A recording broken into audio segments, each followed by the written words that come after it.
Hey, what's going on YouTube? Welcome to another Preseason 7 League of Legends Champion Guide. Today, we're going to cover Support Thresh. What delightful agony we shall inflict. For more of my content, you can visit my website, egamingtv.com, or you can visit me on Facebook, Twitter, or Instagram. All of those are down in the video description. Please also feel free to come chat in the Discord, that will be down there as well. I also started up a Patreon yesterday, and we have rewards like deciding what champion guide should come out next, so if that's something that interests you, that's when you should check out as well. As always, Twitter's the place to go for my Riot Point giveaways, and I do plan on doing something a bit special for the Christmas holidays coming up, so make sure you head over there as well. But enough of all of that, let's hop into our Thresh guide with his pros and cons. Thresh is a very tanky champion because of his passive, and he does do pretty decent damage for a tank as well because of the added damage from his Flay. He's a pretty strong lane bully as well because he can put out a decent amount of damage and take it back. He's got an absolute ton of crowd control which gives him his great peel and protection. Finally, since he is a rather skill shot reliant champion, he is a very fun to play support and he can do a lot of cool things with his kit. That first con, however, is the fact that he is skill shot reliant. If you're not able to flay people backwards or land your death sentence, you're not really going to be too effective. You then have absolutely no sustain in lane, so therefore champions that can poke you like Sona and Zyra are a fairly hard matchup. Thresh is then pretty hard to master, and it will take a rather decent amount of time to become a very effective Thresh player. For our Masteries, we have a couple different options, but my favorite is 12 Cunning and 18 Resolve, taking Courage of the Colossus as our Mastery keystone. Both your Death Sentence and your Flay count as hard crowd controls, and will proc that nice tanky shield from Courage of the Colossus, making you a very hard to bring down champion. If we instead wanted more kill pressure and to be more of a lane bully, then we could still go for Thunderlord's Decree. It's a great way to add some extra damage on Thresh, and can really make you a lane bully. Now, Bond of Stone is a decent alternative to these as well, but I don't think it's anywhere near as good as Courage of the Colossus, so I don't really take it myself. For my runes, I like to go attack damage reds, scaling health yellows, magic resist blues, and armor quints. Thresh can be played both offensively and defensively, so I like to take this combination of runes so I can kind of fill both roles. If you're a very defensive player, you could go for armor reds as well and be a very hard to bring down champion. Then of course, if you're a very aggressive Thresh player, you could go for attack damage quints and go for full on attack damage. Basically, use whatever combination of these runes that you'd like. For your first summoner spell, you'll want to take Flash. Flash is a great escape tool, and if you do get caught in a bad position, it can save your life many times in a single game. You can then also flash forward and land either a Flay or a Death Sentence to pick off an enemy champion. Now, Ignite is our first option for our second summoner spell. It will add a lot of kill pressure in lane, and as soon as you land a death sentence, you can get a rather easy kill when you combine the extra damage from your Flay, and of course your AD carries damage as well. Now, Exhaust is also a very fantastic pick for Thresh. It's a great way to shut down an enemy's damage, and you can really help save your AD carry with it. Usually, if I'm being more defensive and I take Courage of the Colossus as my mastery, then I'll take Exhaust, and if I go for Thunderlord's Decree and I'm being aggressive, I'll take Ignite. But now let's move on to our abilities, starting with our passive, Damnation. So first, Thresh's basic attacks do not utilize projectiles, and his basic attack windup is only reduced by 0.25% per 1% bonus attack speed, rather than 1%. Thresh then collects the souls of dead enemies by approaching them or by placing Dark Passage's lantern nearby. Each soul permanently grants 0.75 ability power and bonus armor, and increases the shield granted by Dark Passage by 1 point. Champions and large enemies always drop a soul, and epic monsters drop 2, whereas small minions and monsters only drop a soul every once in a while. They'll only actually drop their souls if you're nearby, and they will disappear if you don't pick them up after 8 seconds. So the only thing you really need to know is the fact that you have to pick these up when you see them, because you get ability power, armor, and the shield from your Dark Passage is stronger. Keep in mind, if they are in a dangerous place and you don't want to run over them, you can simply throw your lantern to them and pick them up. So now let's move on to that Q ability, Death Sentence. After a 0.5 second delay, Thresh throws out his scythe in a line and tethers himself to the first enemy hit, dealing them magic damage and stunning them for 1.5 seconds. Upon hitting an enemy, Death Sentence's cooldown is reduced by 3 seconds. While the tether persists, Thresh is disarmed and periodically tugs the tether, each time pulling the target a short distance towards himself. After 0.5 seconds or instantly if he hits a minion or monster, Thresh can reactivate the ability to use Death Leap while the tether holds. So, as for Death Leap, Thresh dashes to the bound enemy, removing the stun, but allowing him to attack again. So this ability kinda acts like Blitzcrank's grab, but instead of you pulling them to you, you can go to them. It's a really fantastic ability because it can find you picks, and it can also CC high kill priority targets. It's also going to be your primary way of getting into a team fight because as long as you can land it on enemy, you can jump to them and then drop your box as soon as you get there. You can also use this as an escape because if you can land it on a minion or monster, you can pull yourself to that target and escape that way. But now let's move on to our W, Dark Passage. Thresh throws his lantern to the target location where it remains for 6 seconds, revealing its immediate surroundings and shielding the first ally to come near it for up to 4 seconds.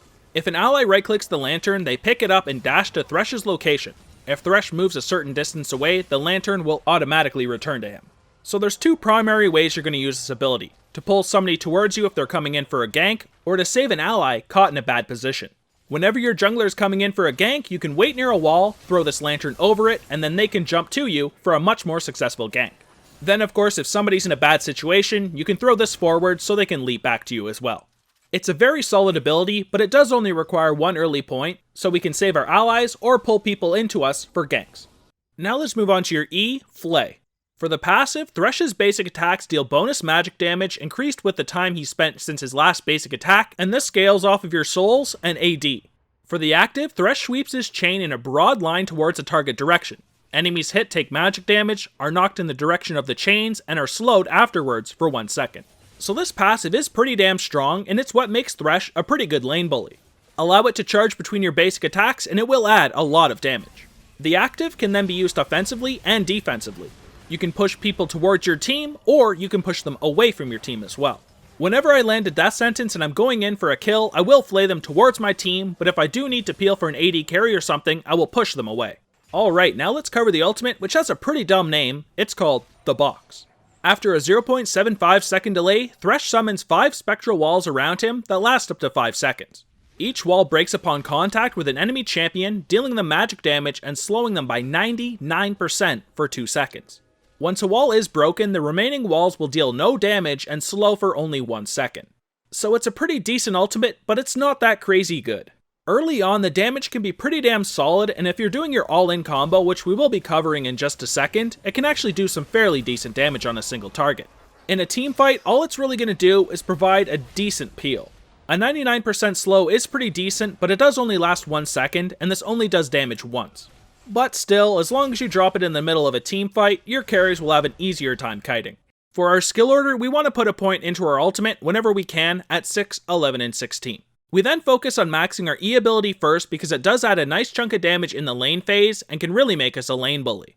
We then follow it up with our Q ability because it also does damage, but it does lower the cooldown on it and we can hook people more often. Then finally is our lantern, our W ability. We only need 1 early point at level 3 so we can pull people towards us. Other than that, save it for last. Some people do max their Q ability first as well for a lower cooldown on their hook before they even max their E, but this is not something I do too often, but it is viable. Thresh has a couple different combos, and the first one here I called Let's Go Friend. You'll first want to land your death sentence on the enemy and then drop your lantern behind you near an allied champion. You'll then want to activate your death sentence to jump to the enemy champion and then flay the enemy backwards. So the whole point of this combo is the fact that your ally will be able to click the lantern and follow you while you do jump to the enemy champion, as long of course as you are in range still. Of course, if you just completely remove step 2, you have your very generic jump to them and flay them backwards combo. For our second combo here, we have our all in. You'll first want to land your death sentence on the enemy and activate your death sentence a second time to jump to the enemy champion. You'll then want to drop the box when you arrive at the enemy and then flay them to knock them into the box's walls so they take damage. It's a pretty solid combo and it can actually do a lot of damage when you are level 6. Now warding is one of the most important things on a support champion, and if we're pretending we're Zyra here, here's the first ward location we may want to consider. As you can see here, circled in red is Karma, and of course she's just sitting in there shooting out spells over and over again, so we place a ward there so we can see those spells and have a much easier time dodging. This is even more important against champions that can grab you, like Blitzcrank. So what do we do to protect ourselves from the jungler? Of course, just to the right side of this picture would be the bottom lane. Unless the enemy jungler is something that can take a crazy ganking path like a Nocturne or a Zac, or just somebody that can run down lane like an Evelynn, then these 2 routes marked in red would be the main ways we could get ganked. In the left side bush there is the tri-bush, and that will protect us from enemies coming through our jungle. On the top right side there is of course that river ward, which will protect us from the river. In the later stages of the game, however, warding gets a little bit more complicated. The 2 most important wards, of course, are the ones circled in red, which would be the Dragon and the Baron ward. These areas you want to try to have warded as much as possible so the enemy can't sneak either of these objectives. You of course have the option of placing a ward deeper in the pit as well if you're not safe to go to that location. Now Thresh can work with pretty much any AD carry out there, but now we're going to look at 4 of the best synergies. So first up is Twitch, and he's a champion who usually requires a lot of peels, and Thresh can help him out a ton with his death sentence and flay. Twitch also doesn't have a built-in escape, and Dark Passage can save him over and over. All of Thresh's abilities, including the box, can allow Twitch to kill the enemy team with spray and pray. Basically, you hold the enemies there, and he goes crazy. Now Kalista can make a pretty strong all-in lane with Thresh due to her Fate's Call. She can throw Thresh into a fight, knocking up all enemies, and alternatively, she can pull him out and save him as well. Now when Thresh is in the middle of the enemy team, he can drop his box, and his team will have a much easier time engaging.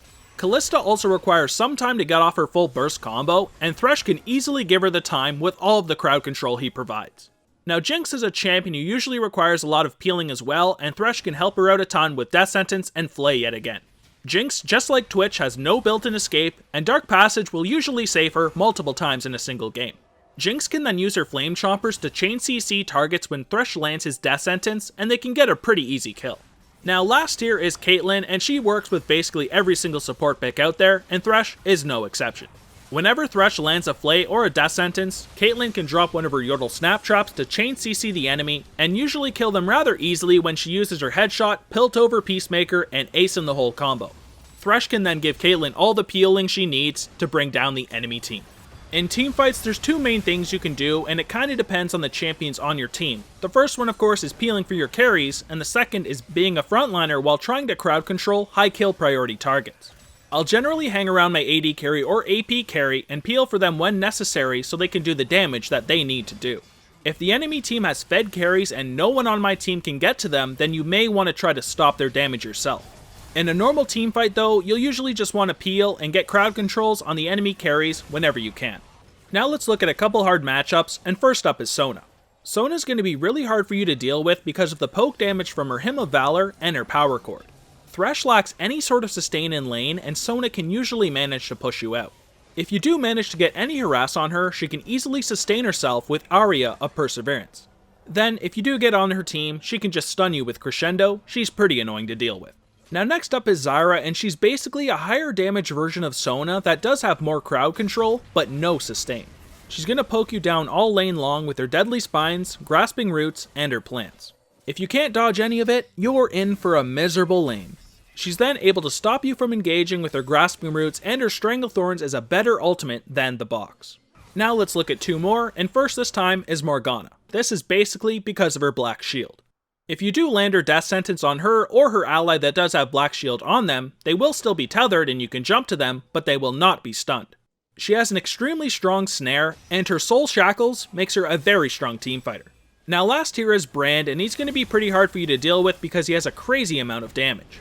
You're going to have to get a really early locket so you can shield your team when he tosses out his ultimate. Dodge his skill shots as much as you can, and if you do manage to, try to engage on him with your Death Sentence or your Flay while his abilities are in cooldown. Keep in mind there of course are other hard matchups, but these are in my opinion the 4 hardest. Alright, now let's finish this off with our item build. For your starts, you have the option of going for a Relic Shield or a coin. I almost always go for the Relic Shield myself, but if I really need more lane sustain, then I will go for the coin instead. Either way, for your core build, you'll either go for the Face of the Mountain or the Talisman, and then get a Locket and a Redemption. For your boot options, you first have Boots of Mobility if you plan on roaming, your Ionian Boots if you need 10% CDR, or your Boots of Swiftness. Of course, those defensive options like the Merc Treads and Ninja Tobbies are pretty decent as well. Now instead of Face of the Mountain or the Talisman, you could get one of the Eye items instead.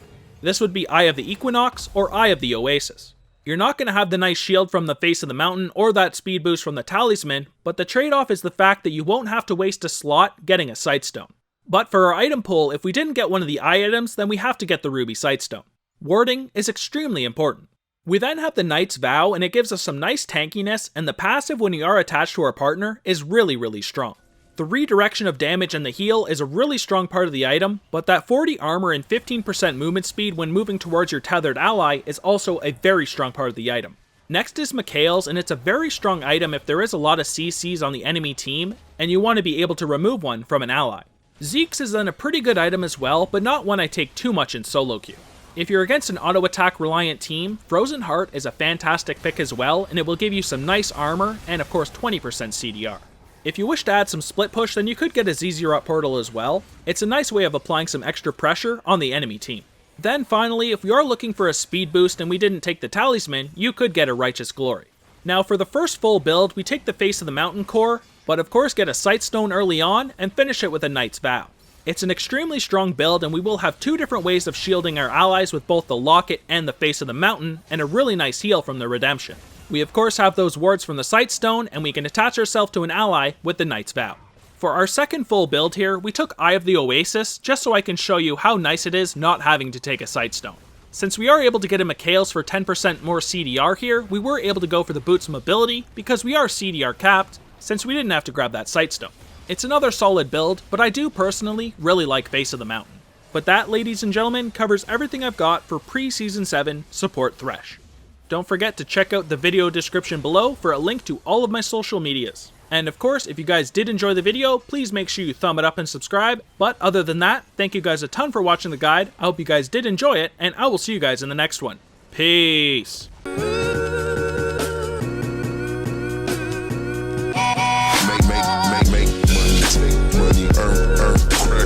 Drug money, bail money, heard they got life for me, how they got life for me when they took that from me. Since I had my nose